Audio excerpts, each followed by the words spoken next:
अब आ जाते हैं गोल्स ऑफ साइकोलॉजी। आपसे पूछा जा सकता है कि साइकोलॉजी के गोल्स क्या हो सकते हैं, ठीक है, वो आपको पता होने चाहिए। There are 4 goals of psychology to describe, सबसे मतलब 4 गोल्स हैं इसके, describe, explain, predict and change, ठीक है।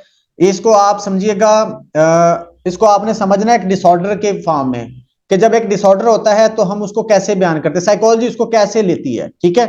तो वो उस पर्सपेक्टिव में समझेंगे ना, आपको बड़ी आसानी से समझ आ जाएगा, अदरवाइज ये कंफ्यूज होते रहेंगे आप। ये जो गोल्स ऑफ साइकोलॉजी ना, ये हर जगह पे अप्लाई होंगे, यानी कि जब आप रिसर्च करें तो रिसर्च में, जब आप किसी डिसऑर्डर को डील करें तो डिसऑर्डर में, किसी सोशल सिचुएशन को डील करें तो उसके हिसाब से जो सिचुएशन होगी वैसे ये चलेंगे, ठीक है। तो हम लेंगे डिसऑर्डर के पॉइंट ऑफ व्यू से, क्लिनिकल के पॉइंट ऑफ व्यू से। टू डिस्क्राइब, डिस्क्राइब करना क्या होता है, साइकोलॉजी क्या करती है, सबसे पहले डिस्क्राइबिंग अ बिहेवियर और cognition in the first goal of psychology. जो भी बिहेवियर होगा उसको पहले साइकोलॉजी क्या करेगी, डिस्क्राइब करेगी कि क्या हो रहा है या क्या है।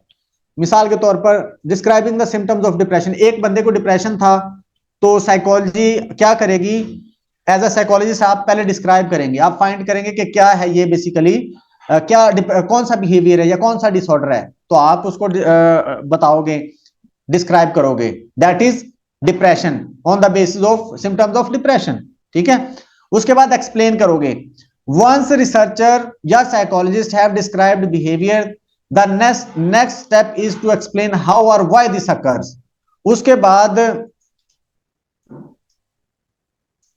बाद फिर आप बताते हो कि व्हाई, हाउ कैसे हुआ, एंड व्हाई क्यों हुआ, ठीक है। ये बिहेवियर, ये सेकंड गोल, एक्सप्लेन करोगे आप।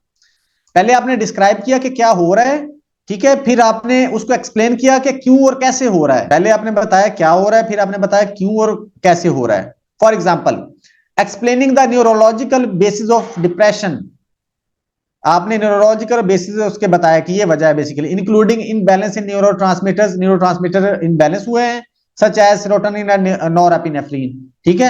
आपने बताया, एक्सप्लेन किया कि ये क्यों हो रहा है या कैसे हो रहा है, ठीक है। आपने उसकी बेसिस बता दिया, आपने उसके कॉजेस बता दिए, एक्सप्लेन कर दिया बेसिकली। उसके बाद नेक्स्ट गोल हमारे पास, टू प्रिडिक्ट, डिस्क्राइब किया, उसके बाद उसको आपने एक्सप्लेन किया। डिस्क्राइब यानी कि क्या हो रहा है, उसके बाद आपने बताया क्यों हो रहा है, कैसे हो रहा है, फिर उसके बाद जनाब आपने बताना है कि इस होने की वजह से क्या हो सकता है फ्यूचर के अंदर, ठीक है। Psychology aims to be able to predict future behaviour from the findings of empirical research, वो जो आपके पास पहले नॉलेज है उस बेस पे आपने बताना है, या पहले एक्सपीरियंस है या रिसर्च है उस बेस पे आपने बताना है कि फ्यूचर में क्या हो सकता है। जैसे मिसाल के तौर पर predicting future behaviour are effects on the basis of previous experience or knowledge. आपने डिप्रेशन देखा ना, डिप्रेशन आपने डायग्नोज किया है, अब आप फिर प्रिडिक्ट करेंगे कि यार ये डिप्रेशन है ना, इसको तो इस वजह से इसके बिहेवियर में क्या चेंजेस आ सकते हैं, इसके मेंटल हेल्थ में क्या चेंजेस आ सकते हैं, इसकी रूटीन में क्या चेंजेस आ सकते हैं, आप प्रिडिक्ट करोगे। उसके बाद टू चेंज, प्रिडिक्ट कर दिया, कर सकते हैं आपने, कर लिया, पहले देखा क्या हो रहा है, फिर देखा क्यों हो रहा है, फिर आपने देखा कि क्या होगा, फिर अब आप क्या करोगे, उसको चेंज करोगे।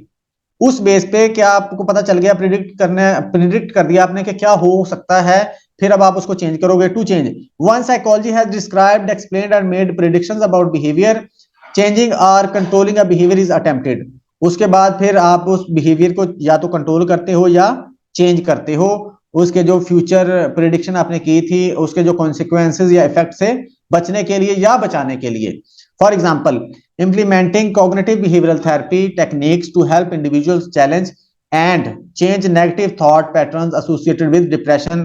डिप्रेशन के साथ वो जो सारी चीजें एसोसिएटेड थी, या आप कह सकते हैं जो डिप्रेशन का आपको उसको प्रॉब्लम था, उसको दूर करने के लिए आप क्या करोगे, उसको चेंज करोगे with the help of CBT या बीटी यानी कि बिहेवियर थेरेपी, किसी भी तरीके से आप उसको चेंज करोगे उस बिहेवियर को या उस एटीट्यूड को, दैट इज चेंज। पहले आपने देखा क्या हो रहा है, उसको डिस्क्राइब किया, फिर आपने देखा कि क्यों हो रहा है यानी कि बताया, एक्सप्लेन किया, फिर आपने प्रिडिक्ट किया कि फ्यूचर में क्या हो सकता है इस बेस पे, फिर आपने उसको चेंज किया।